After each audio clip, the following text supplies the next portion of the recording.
Ladies and gentlemen, future obstetric heroes and anesthesia warriors, welcome to today's lecture on physiological changes during pregnancy.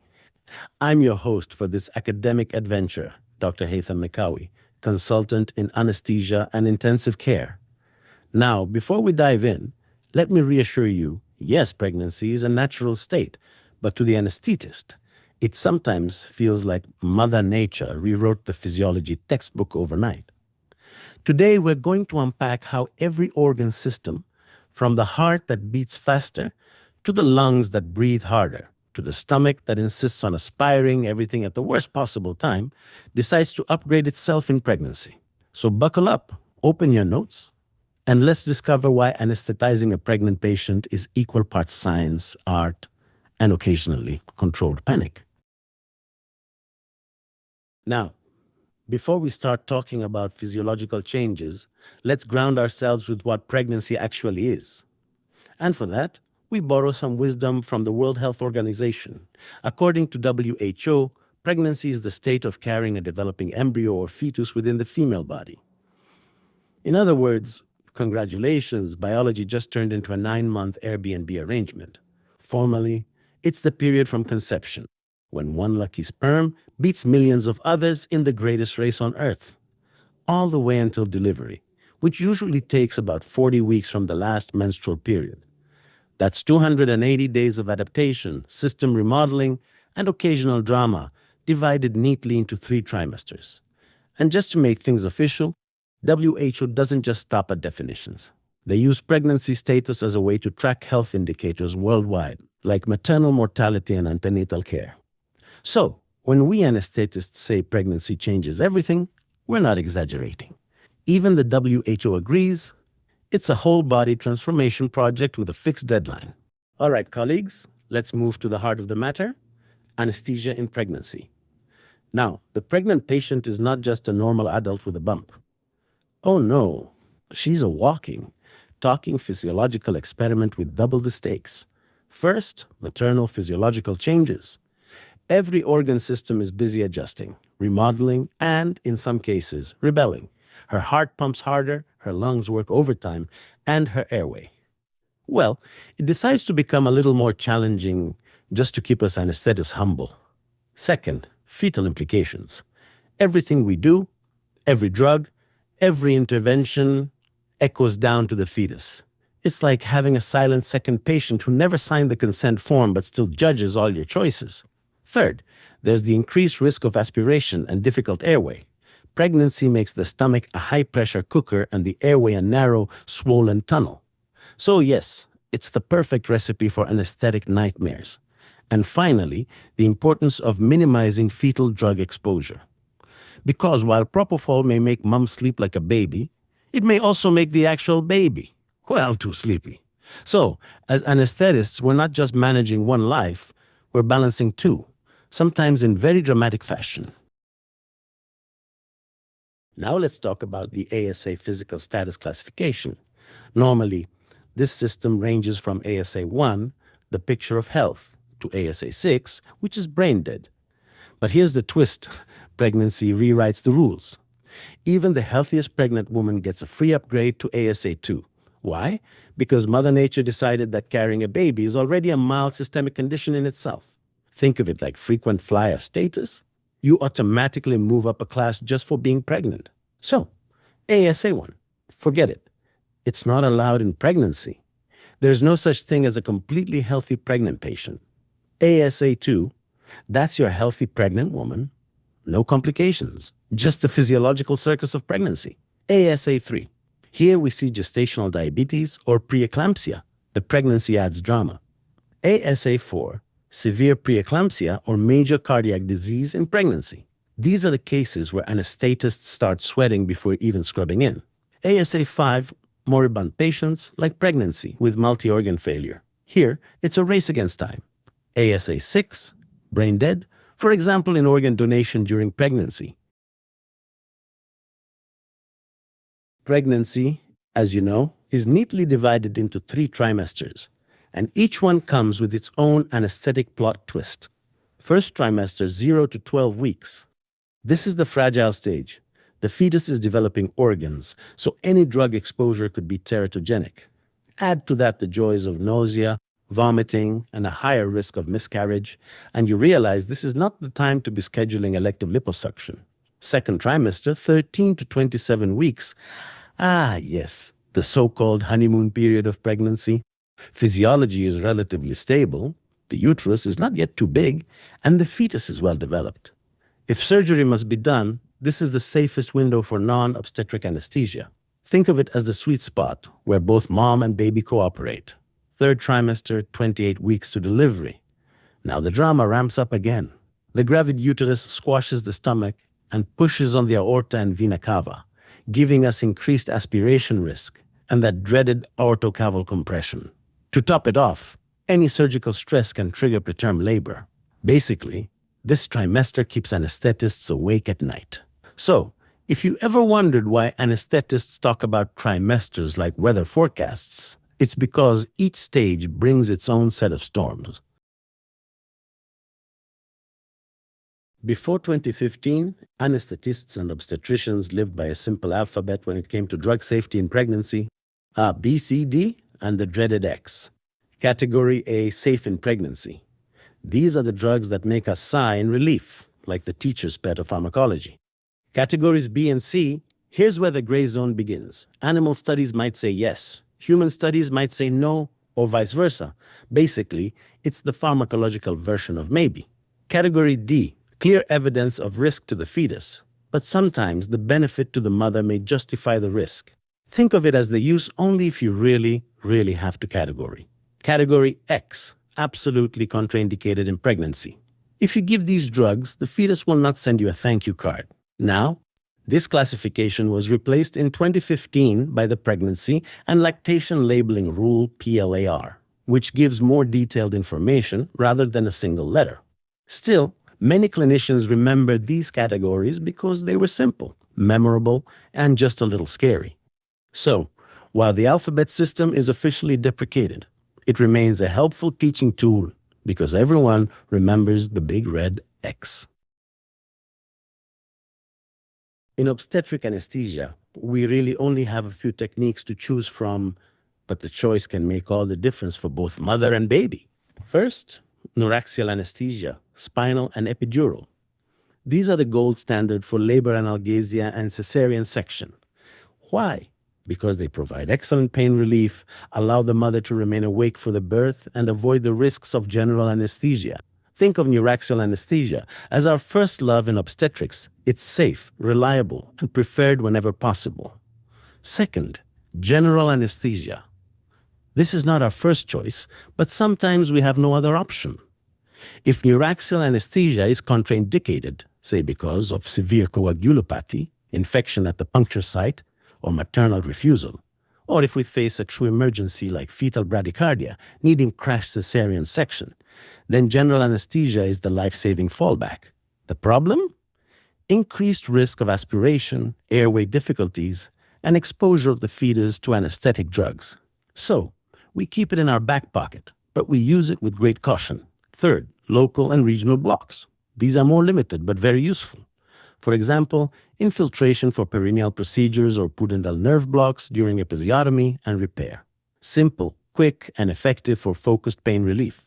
So, in summary, neuraxial anesthesia is our best friend. General anesthesia is our emergency parachute.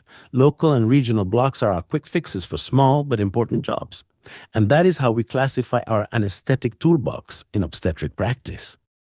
Now we arrive at one of the anesthetist's favorite sources of stress in pregnancy, the airway. Pregnancy doesn't just bring a baby, it brings a host of changes that turn even a routine intubation into a potential adventure. Upper airway mucosal edema. Thanks to high levels of estrogen and progesterone, the airway mucosa becomes engorged and swollen with fluid. Clinically, this means mask ventilation can be more difficult, laryngoscopy more challenging, and bleeding more dramatic if you are not careful. Nasal congestion and epistaxis. With estrogen-driven vasodilation, the nasal mucosa is fragile and vascular. Translation? Avoid nasal airways or nasotracheal intubation unless you like surprise nosebleeds. Breast enlargement sounds harmless, but it can interfere with laryngoscope manipulation. The practical tip: use a shorter handle for laryngoscopy, or else you'll feel like you're wrestling with anatomy textbooks in real life. Weight gain and fat deposition. The additional soft tissue narrows the pharyngeal area and worsens the Malampati score. In simple terms, your patient goes from an easy airway in early pregnancy to a potential difficult airway by the third trimester. Increased Malampati class, edema and airway tissue engorgement add insult to injury, pushing many women up a Malampati grade. Decreased functional residual capacity, with the diaphragm pushed up by the gravid uterus, oxygen reserves are reduced. This means rapid desaturation during apnea, especially dangerous during induction when time is already short. So, to summarize, pregnancy turns the airway into a tight, vascular, swollen, and unpredictable structure. Or as some anesthetists put it, the airway that keeps you humble. When it comes to airway management in pregnant women, anesthetists know we're entering the danger zone. The combination of anatomy, physiology, and timing makes things far more complicated than with non-pregnant patients. Difficult intubation, the numbers speak for themselves. Pregnant patients have up to 8 times the risk of difficult intubation compared to the general population. The culprit, edematous, swollen airway tissues that make glottic visualization a nightmare. The solution? If you have a video laryngoscope, use it. If not, prepare for a battle of angles and oxygen saturation. Rapid oxygen desaturation. Thanks to a decreased functional residual capacity and increased oxygen consumption, pregnant patients desaturate at lightning speed. That means you must pre-oxygenate properly. 3 to 5 minutes of 100% oxygen, or at least 8 deep vital capacity breaths. Skipping this step is like trying to hold your breath underwater with no warning. Risk of aspiration. Pregnancy lowers lower esophageal sphincter tone and increases intra-abdominal pressure. Add delayed gastric emptying during labor, and you've got the perfect recipe for regurgitation. That is why rapid sequence induction with cricoid pressure is mandatory whenever you give general anesthesia. So, in short, the airway is swollen and unpredictable. Oxygen reserves are small and vanish fast. The stomach is full and ready to share its contents at the worst possible moment. When it comes to airway management in pregnant women, preparation is not optional. It's survival. Let's break it down into 3 parts: preparation, positioning, and induction. Preparation. First rule: assume every airway will be difficult. Do a full airway assessment before any anesthetic, but don't get too comfortable because pregnancy loves surprises. Always have backup equipment ready: a video laryngoscope, a bougie, or a supraglottic airway. Think of it like going camping. You don't pack just 1 lighter, you take 3. Positioning. Pregnant patients don't lie flat very well. That gravid uterus loves to compress the aorta and vena cava, dropping blood pressure like a rock. The solution? Apply left uterine displacement. At the same time, use the head-elevated laryngoscopy position to align the airway and improve your view. It's the difference between staring at a brick wall and opening a clear window. Induction and intubation. This is rapid sequence induction territory with cricoid pressure applied throughout. Use fast-acting agents like thiopental or propofol. And remember, ketamine is best avoided unless the patient is hypotensive. You don't want unnecessary excitement in a physiology that is already dramatic enough. So, in summary, prepare as if it would be the hardest airway of your career. Position like a professional Tetris player. Induce fast, secure fast, and never let your guard down. That's the anesthetist's formula for keeping both mother and baby safe during airway management. Now let's talk about every anesthetist's worst nightmare: the can't intubate, can't oxygenate scenario in pregnancy. To handle this, we follow a structured difficult airway algorithm, because in these moments, you do not want to improvise. Step 1, call for help early. Never be a hero. If the airway looks challenging, summon extra hands before things spiral. In airway management, teamwork saves lives. Step 2, pre-oxygenation with 100% oxygen. This is non-negotiable. Remember, Pregnant patients desaturate fast, so every second of oxygen you give beforehand buys you precious time. Step 3. Rapid sequence induction with the most experienced anesthetist available. This is not the moment for the new resident to have a try. Experience matters when every millimeter counts. If intubation fails, reposition and retry with a different device. A video laryngoscope, a bougie, or a supraglottic airway, have them all ready. If a supraglottic airway can maintain oxygenation, use it. Second-generation devices are especially useful. If oxygenation is adequate and the situation allows, the safest option may be to wake the patient up and re-strategize. And finally, as a last resort, emergency front of neck access, cricothyrotomy or tracheostomy. Nobody likes it, but when everything else fails, this is what stands between life and tragedy. So the algorithm is simple: prepare, oxygenate, secure the airway with skill, and always have a plan B, C, and D in obstetric anesthesia. A difficult airway is not just about the mother, it's two lives depending on one tube. Now let's look at the DSOAA master algorithm for obstetric general anesthesia and failed intubation. This is the roadmap you want in your head when things go wrong. Step 1, pre-induction planning. Before you even touch a syringe, you need a team discussion. Everyone must know their role. Equipment is checked. Backup devices like a video laryngoscope, bougie, and supraglottic airway are ready, and the patient is optimally positioned with left uterine displacement. Remember, good planning saves lives before you even induce. Step 2, rapid sequence induction. This is fast, focused, and protective. You pre-oxygenate thoroughly, give a rapid-acting induction agent and muscle relaxant, apply cricoid pressure, and go straight to intubation. Because in pregnancy, aspiration risk is not a theory. It's a guarantee waiting to happen. Step 3, laryngoscopy. The rule here is clear: a maximum of 2 intubation attempts. A third attempt is only allowed if the situation has changed and it's done by the most experienced anesthetist in the room. If the tube goes in, congratulations, verify it with capnography and secure it. But if it fails, declare it loudly. Say the words: failed intubation. Step 4, failed intubation pathway. This is where calm leadership matters. Call for help. Maintain oxygenation by mask ventilation or insert a second-generation supraglottic airway. You get a maximum of 2 attempts with that as well. If oxygenation is adequate, pause and reassess. Step 5. The nightmare? Can't intubate, can't oxygenate or CI-CO. If you reach this point, there is no time for denial. Give 100% oxygen, ensure neuromuscular blockade is complete, rule out laryngospasm, and then move to emergency front of neck access. The DAS gold standard is the scalpel bougie tube technique. It's not glamorous, but it saves lives. Step 6. The decision node. Once oxygenation is reestablished, ask the crucial question: is it essential and safe to proceed with surgery right now? If the answer is no, you wake the patient up and plan again later. If the answer is yes, and surgery cannot wait, then proceed with the best airway you have secured, always keeping maternal and fetal safety at the center of the decision. So to summarize: plan, pre-oxygenate, limit your attempts, call for help early, oxygenate at all costs, and if you reach a CI-CO situation, don't hesitate, cut the neck. That's the DAS-OAA way. Now let's look at the respiratory system. Because pregnancy doesn't just change the belly, it changes how the lungs behave too. First, oxygen consumption goes up.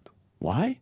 Because you're not just breathing for yourself anymore, you're also fueling a growing fetus and a bigger uterus. It's like running on a treadmill even when you're sitting down. Second, functional residual capacity drops by about 20%.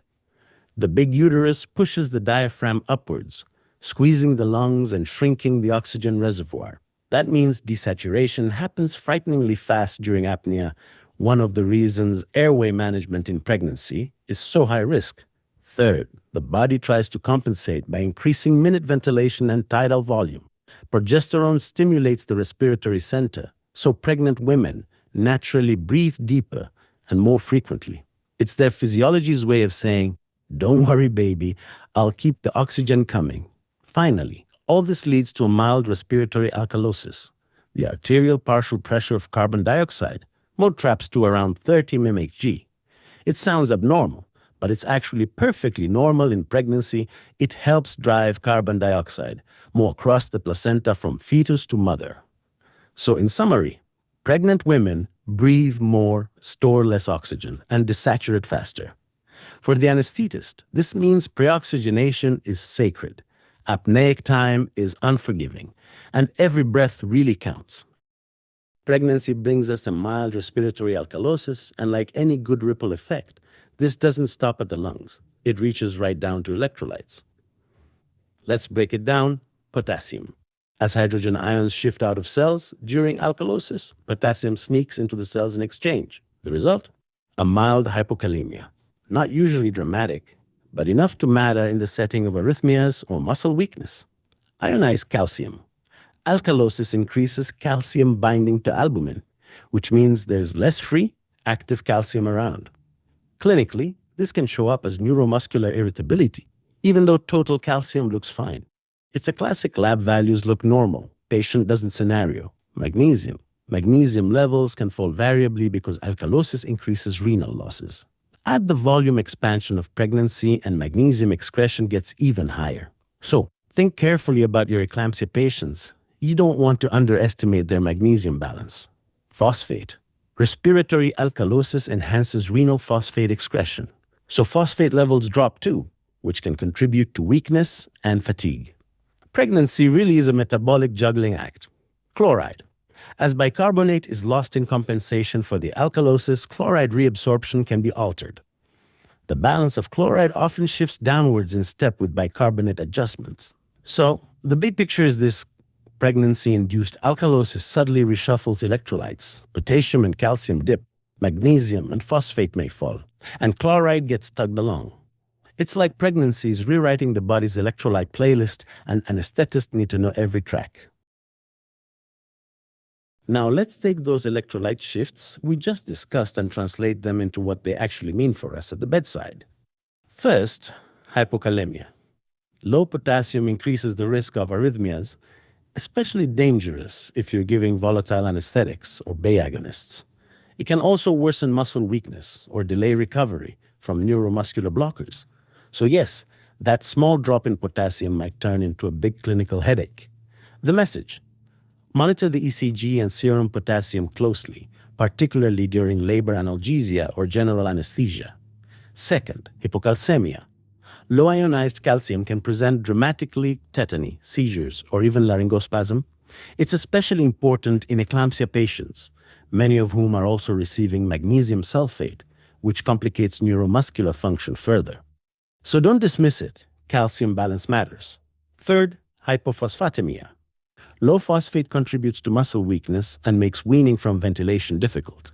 Imagine trying to get a postpartum patient off the ventilator when their diaphragm is starved of energy. It won't go well. So here's the clinical takeaway. Pregnancy-induced alkalosis isn't just a biochemical curiosity.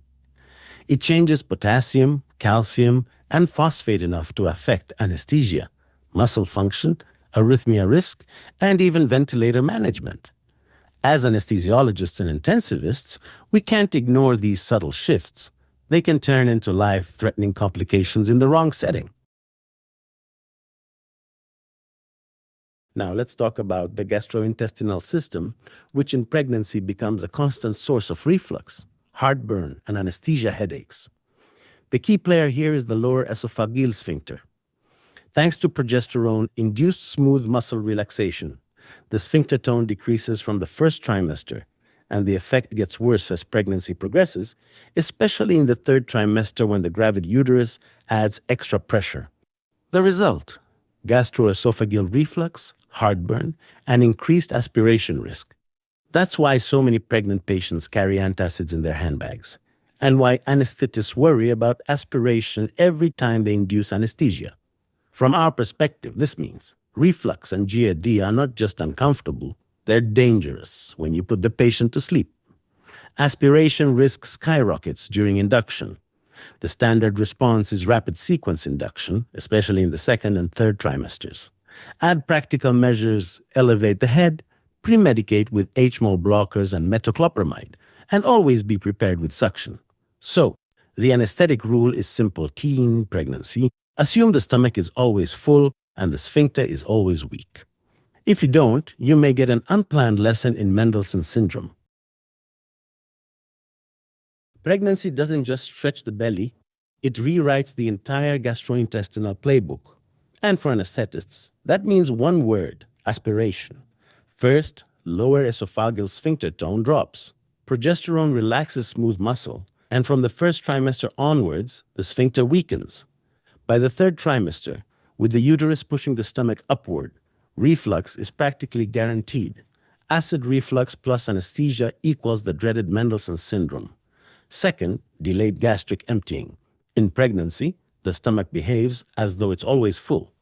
Add in opioids or labor pain and emptying slows even further. For us, this means we must always assume a full stomach and treat every induction as high risk. Opioids pre-induction? Best avoided.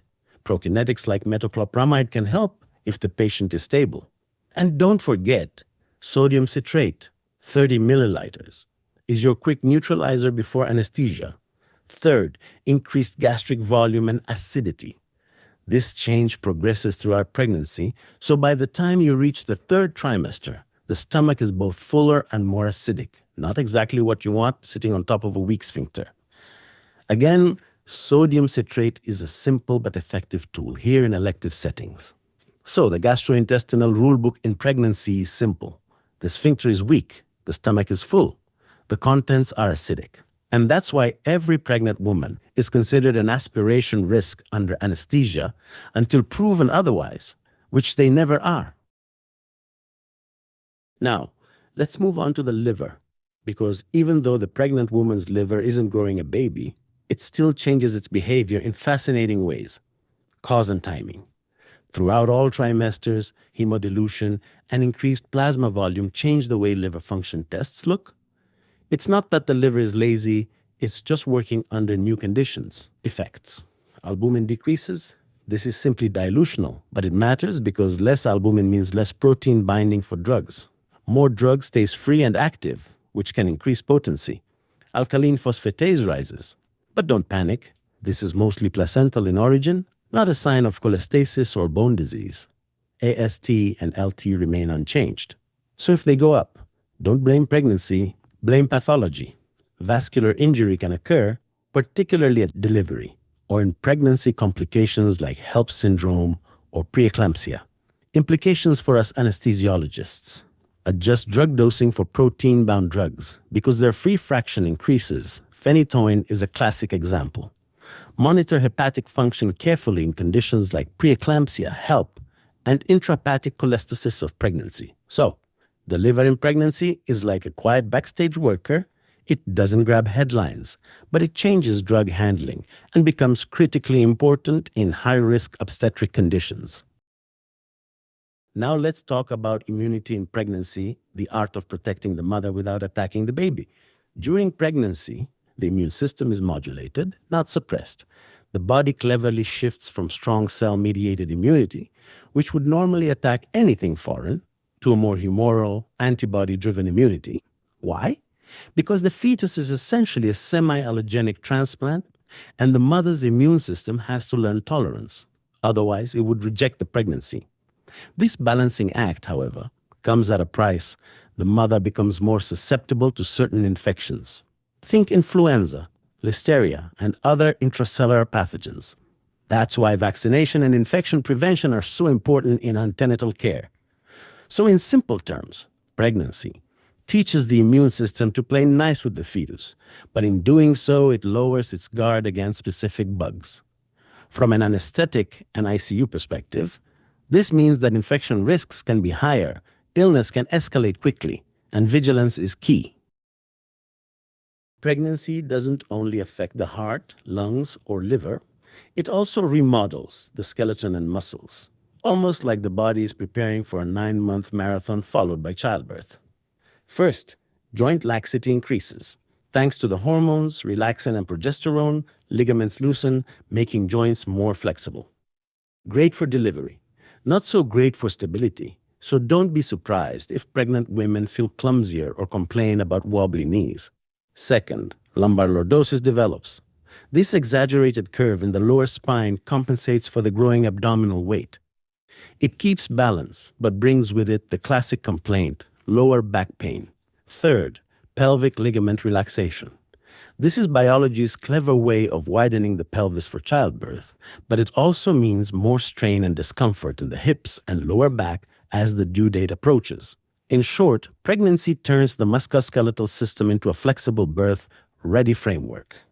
For anesthetists, this matters because patient positioning and regional anesthesia landmarks may be more challenging, and back pain is almost universal. Pregnancy doesn't just change the heart and lungs. It also transforms the kidneys into overachievers. First, glomerular filtration rate shoots up by about 40 to 50% starting early in pregnancy. This means the kidneys are filtering blood like turbocharged machines. Alongside that, renal plasma flow increases, keeping pace with the demands of both mother and fetus. Because of this hyperfiltration, serum creatinine and urea levels drop. So what looks like normal creatinine in a non-pregnant adult may actually be a red flag in a pregnant patient. Remember, a creatinine of 80 mol/L might be fine outside pregnancy, but in pregnancy, it could suggest renal impairment. And then there's the urinary frequency. Pregnant women often joke about living in the bathroom, and they're right. Between increased filtration and a uterus pressing on the bladder, the urge to pee is a constant companion. So, in summary, pregnancy makes kidneys work harder, lowers normal lab values, and ensures frequent bathroom breaks. For us anesthetists, the take-home message is simple. Always interpret renal function tests in the context of pregnancy because the normal range is shifted. Now let's talk about the heart in pregnancy, the system that works overtime without ever asking for a break. First, blood volume increases by around 30 to 50%. Think of it as the body's way of setting up an extra blood bank for the uterus and placenta. This hypervolemia supports fetal growth, but also explains why pregnant women often look puffy or swollen. Second, cardiac output rises by about 30 to 50%, peaking in the second trimester. The heart pumps harder and faster, like it's running a half marathon every day. Third, systemic vascular resistance falls. Progesterone is the culprit here. It relaxes smooth muscles and dilates vessels, making blood pressure readings deceptively low despite increased volume. Fourth, heart rate climbs by 10 to 20 beats per minute. This isn't anxiety or coffee overdose. It's physiology. The heart has to meet the higher oxygen and metabolic demands of pregnancy. Finally, the famous supine hypotension syndrome. When a pregnant woman lies flat, the heavy uterus squashes the inferior vena cava, reducing venous return, dropping blood pressure, and sometimes making her dizzy or even syncopal. That's why we tilt or displace the uterus during anesthesia. So, the pregnant cardiovascular system is like a high-performance sports car. Big engine output, bigger fuel tank, but a sensitive balance, especially if you park it flat on its back. Pregnancy changes not only the body, but also how anesthetic drugs behave. Let's look at a few important examples. Thiopental, with plasma expansion, the peak plasma concentration is reduced. Because of the increased blood volume and fat stores, the volume of distribution is larger. That means the same dose spreads out more, so we may need a higher induction dose to achieve the desired effect. Propofol, initially, the dilution effect lowers the total plasma concentration. But because pregnancy also decreases albumin, there's actually more free, active drug circulating. This balances out, so in clinical practice, the dose of propofol remains largely unchanged. Muscle relaxants and local anesthetics like here the volume of distribution increases, so the initial dose may need to be higher. But renal and hepatic changes in pregnancy also reduce clearance, which can prolong the duration of action. So, in summary, pregnancy makes us rethink our dosing. Thiopental may need more, propofol usually stays the same, and muscle relaxants may act for longer despite needing a bigger start. Now let us look at how pregnancy affects the handling of anesthetic drugs using some specific examples. First, opioids such as fentanyl. In pregnancy, the free fraction of the drug is increased because of reduced albumin binding. This means more drug is available to cross into the central nervous system, leading to faster penetration and an enhanced effect, even though plasma dilution is present. Clinically, this requires us to be cautious with dosing to avoid oversedation and respiratory depression. Next, midazolam. Its sedative effects can be prolonged in pregnant patients. This happens because changes in protein binding and distribution enhance its systemic presence. As a result, the risk of systemic toxicity increases. We therefore use midazolam with caution and always consider adjusting doses in obstetric anesthesia. Finally, intravenous lidocaine. Here, the total concentration of drug in plasma may be reduced due to dilution, but the free active fraction increases. This raises the risk of systemic toxicity, especially when we use lidocaine for regional anesthesia or blocks. Therefore, careful dose adjustment is essential to avoid toxic reactions, such as seizures or cardiac arrhythmias. In summary, pregnancy alters drug distribution and protein binding, which often increases the active free drug levels. This means anesthesiologists must carefully tailor doses of opioids, sedatives, and local anesthetics to ensure both maternal safety and fetal protection. Pregnancy is a state of profound physiological adaptation, and three of the most important changes are vascular remodeling, hormonal modulation, and cardiac output increase. Starting with vascular remodeling, this begins early in the first trimester. The maternal spiral arteries are transformed by invading cytotrophoblast cells, which reduces vascular resistance and allows direct blood flow into the intervillous space of the placenta. This adaptation ensures efficient oxygen and nutrient delivery to the fetus. Next, we have hormonal modulation. Estrogen and progesterone play key roles by enhancing vasodilation, while nitric oxide and prostacyclin further contribute to maintaining low systemic resistance. This coordinated hormonal response creates a high-flow, low-resistance circulatory state that supports uteroplacental perfusion. Finally, cardiac output increases significantly. Maternal cardiac output rises by about 30 to 50% during pregnancy, with much of this additional output being redirected to the uterus by the third trimester to meet the demands of the growing fetus. Together, these vascular, hormonal, and cardiac adaptations form the cornerstone of maternal-fetal circulation, but they also create important anesthetic considerations, particularly regarding hemodynamic stability and drug distribution during labor and delivery.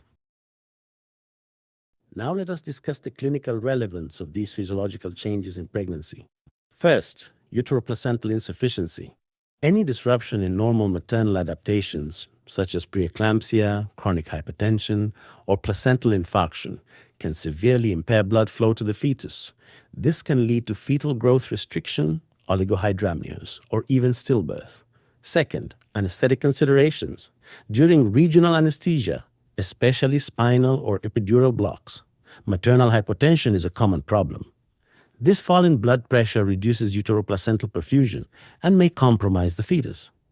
Therefore, vasopressors such as phenylephrine are preferred over ephedrine because phenylephrine maintains maternal blood pressure and uteroplacental blood flow without increasing fetal acidosis. Finally, uterine hypertonus. Excessive uterine tone, for example due to oxytocin overdose or sustained tetanic contractions, can physically reduce blood flow to the placenta.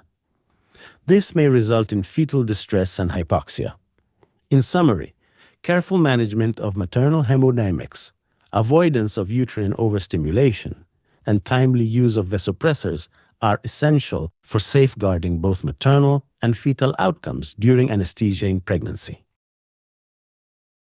Now we turn to venous changes in pregnancy. During pregnancy, there is an increase in venous capacitance and venous stasis. This occurs because progesterone-induced smooth muscle relaxation and the mechanical effect of the gravid uterus compressing the inferior vena cava slow down venous return. As a result, pregnant women are at higher risk of varicose veins, pedal edema, and deep vein thrombosis, also known as DVT. The risk of DVT is explained by Virchow's triad. First, venous stasis due to compression of pelvic and lower limb veins. Second, endothelial injury, which can occur during labor, delivery, or cesarean section. And third, hypercoagulability, which is a normal physiological adaptation in pregnancy to prevent postpartum hemorrhage, but unfortunately predisposes to clot formation. From an anesthetic perspective, these changes raise concerns during regional anesthesia or surgery, since immobility and uterine compression can further worsen venous stasis. Prophylaxis with early ambulation, hydration, and in high-risk cases, anticoagulation becomes essential to reduce the risk of thromboembolic events. To summarize the hematological changes of pregnancy, we use the mnemonic FATS VF stands for fibrinogen and clotting factors. During pregnancy, the liver increases the production of fibrinogen and most clotting proteins. This enhanced clotting system helps protect against postpartum hemorrhage, but it also increases the risk of thrombosis. Importantly, this comes at the cost of reduced production of other proteins, such as albumin, which has implications for drug binding and fluid balance. A stands for anticoagulants. Natural anticoagulant mechanisms, such as protein S activity, are reduced, and resistance to activated protein C develops. This reduction in anticoagulant activity further tips the balance toward a prothrombotic state. T stands for thrombolysis. The body's ability to break down clots is also reduced because levels of plasminogen activator inhibitors increase. This means that once a clot forms, it is less likely to be dissolved. S stands for stasis. Venous return is impeded by the enlarging uterus, which compresses the inferior vena cava and pelvic veins, leading to venous pooling in the lower extremities. This predisposes pregnant women to varicose veins, edema, and deep vein thrombosis. Finally, V stands for vascular injury. At the time of delivery, trauma to blood vessels further increases the risk of clot formation. Together, these factors create a hypercoagulable state in pregnancy. While this adaptation helps minimize bleeding at childbirth, it also increases the risk of venous thromboembolism throughout pregnancy and the postpartum period. Another important hematological adaptation in pregnancy is dilutional anemia. During pregnancy, plasma volume increases by nearly 50%, while red blood cell mass only rises by about 20 to 30%. This imbalance means that although the mother produces more red blood cells, the expansion of plasma volume is greater, leading to what we call dilutional or physiological anemia. Hemoglobin concentration and hematocrit appear lower, but oxygen delivery to the fetus is still maintained through increased cardiac output and enhanced maternal oxygen extraction. Alongside this, pregnancy also affects platelet activity. The total platelet count may fall slightly, especially in the third trimester, due to increased consumption and hemodilution. This is often referred to as gestational thrombocytopenia and is usually mild and without clinical consequence.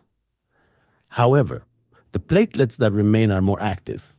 Platelet turnover and reactivity increase, which, together with the rise in clotting factors produced by the liver, enhances the tendency toward clot formation. So, in summary, pregnancy produces a state of dilutional anemia, mild reduction in platelet numbers, and increased platelet activity. These changes reflect the fine balance the body maintains, preparing the mother for the bleeding challenge of delivery, but at the same time increasing the risk of thrombosis. During pregnancy, changes in blood volume and cardiac output significantly influence heart sounds. Because of the increased blood flow across the heart valves, systolic flow murmurs are very common. These murmurs are usually soft, functional, and not associated with structural heart disease. In addition, a split of the second heart sound may be heard, and sometimes an S3 gallop develops. This S3 sound reflects the rapid ventricular filling phase, which is accentuated during pregnancy due to increased circulating volume. However, not all murmurs in pregnancy should be considered benign. Pathological murmurs, especially diastolic murmurs, must always be investigated carefully, as they can indicate underlying valvular disease, such as aortic or mitral regurgitation or stenosis. In summary, while many new heart sounds in pregnancy are normal adaptations to increased flow. The clinician must always distinguish between physiological murmurs and those that signal true cardiac pathology. Now let's talk about the nervous system in pregnancy. First, the pain threshold is elevated. This is largely due to increased endorphins and hormonal modulation, which means pregnant women may have a higher tolerance to pain. Second, there is an increased risk of nerve compression, for example, carpal tunnel syndrome. This occurs because of fluid retention, which causes swelling and pressure on peripheral nerves. Finally, the spinal cerebrospinal fluid volume decreases. As a result, the effects of epidural and spinal anesthesia are enhanced, which is why smaller doses are often required compared to non-pregnant patients. Supine hypotensive syndrome is a condition that occurs in late pregnancy when the gravid uterus compresses the inferior vena cava while the mother is lying flat on her back. This compression reduces venous return to the heart, leading to a fall in cardiac output and maternal blood pressure. It usually appears after 20 weeks of gestation and occurs in about 10% of pregnant women.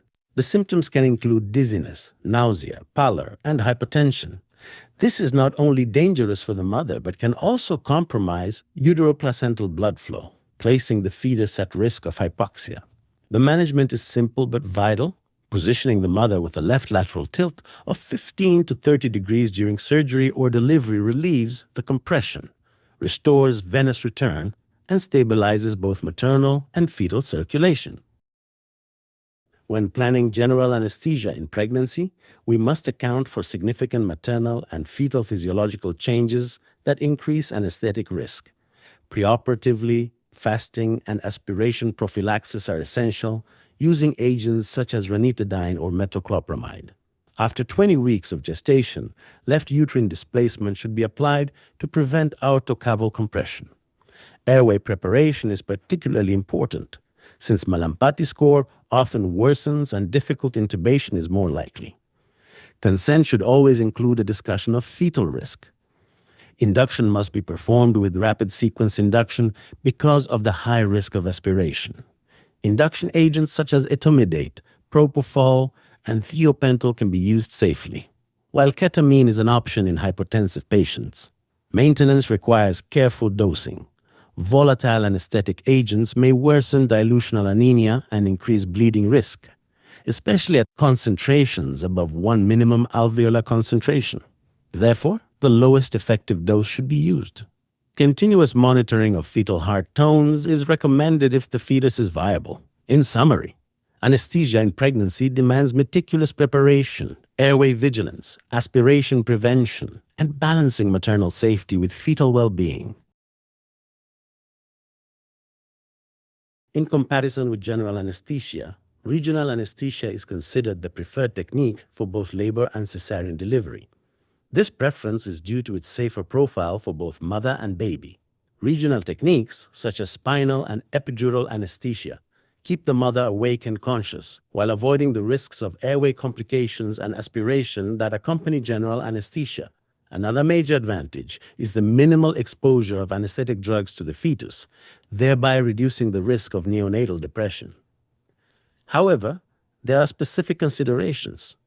Pregnant women have increased sensitivity to local anesthetics, so the dose must be reduced by around 25 to 30%. This is due to hormonal effects, increased vascularity, and reduced cerebrospinal fluid volume. The main risk with regional anesthesia is maternal hypotension, which occurs from sympathetic blockade. This can compromise uteroplacental blood flow. Preventive strategies include preloading or colloading with intravenous fluids and using vasopressors. Among vasopressors, phenylephrine is now preferred over ephedrine as it maintains blood pressure without significantly increasing fetal acidosis. Therefore, regional anesthesia offers maternal safety, fetal protection, and overall improved outcomes compared with general anesthesia, making it the standard of care in most obstetric cases. Non-obstetric surgery can be performed safely in all trimesters of pregnancy when necessary, but the second trimester is generally preferred. This is because the first trimester carries the highest risk of miscarriage and teratogenicity, while in the third trimester there is an increased risk of preterm labor and technical challenges from the enlarged uterus. During surgery, uterine manipulation should be avoided as much as possible, and maintaining adequate uteroplacental perfusion is critical to ensure fetal oxygenation and growth. If the fetus is viable, generally beyond 24 weeks of gestation, continuous fetal heart rate monitoring before, during, and after surgery should be considered in consultation with obstetric specialists. The lowest effective doses of anesthetic drugs should be used, with special attention to maternal hemodynamics. Nonsteroidal anti-inflammatory drugs should be avoided in the third trimester due to risks of premature closure of the ductus arteriosus and oligohydramnios. Protocols for obstetric patients undergoing non-obstetric surgery include a multidisciplinary approach involving anesthesiology, surgery, and obstetrics, preoperative consultation with maternal fetal medicine to assess risks and optimize maternal condition, left uterine displacement after 20 weeks gestation to prevent aortocaval compression, thromboprophylaxis when appropriate, since pregnancy is already a hypercoagulable state, administration of aspiration prophylaxis, such as ranitidine or metoclopramide, due to increased aspiration risk in pregnancy. Consider perioperative tocolysis if there is a risk of uterine contractions or preterm labor. Continuous maternal monitoring, with additional fetal monitoring when gestational age allows. The key principle is that maternal safety comes first, as optimal maternal physiology is the best guarantee of fetal well-being. Thank you for attending today's lecture. I truly hope you found the content useful and informative. If you did, please don't forget to hit the like button and subscribe so you can stay updated with upcoming lectures and resources. Your support helps us continue sharing knowledge and improving learning for everyone.